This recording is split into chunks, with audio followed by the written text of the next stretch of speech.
নববর্ষের দ্বিতীয় দিনেও ঢাবির চারুকলায় দেখা যাচ্ছে মঙ্গল শোভাযাত্রার উদ্দেশ্যে তৈরি করা মোটিফগুলো দেখতে আজকেও চারুকলার প্রাঙ্গণে আসছেন বিভিন্ন দর্শনার্থীরা। মঙ্গল শোভাযাত্রার উদ্দেশ্যে প্রতি বছরই ঢাবির চারুকলার অনুষদে তৈরি করা হয় নানা ধরনের মোটিফ এবং নতুন বছরকে বরণ করার লক্ষ্যে চারপাশে থাকে উৎসব মুখর পরিবেশ। এবছরও তার ব্যতিক্রম কিছু ছিল না, কিন্তু প্রশ্ন থেকে যায় মঙ্গল শোভাযাত্রায় ব্যবহৃত এই মোটিফগুলো শোভাযাত্রার শেষে কোথায় যায়। নববর্ষের মঙ্গল শোভাযাত্রায় ব্যবহৃত চারুকলার বড় মোটিফগুলো যেমন হাতি, মোরগ, দোতারা, ঘোড়া, পাখি, মুখোশ এগুলো সাধারণত প্রদর্শনী শেষে চারুকলা অনুষদেই সংরক্ষণ করে রাখা হয়।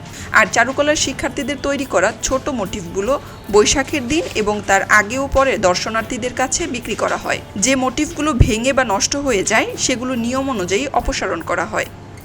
শাবনাম পারভীন, খবরের কাগজ।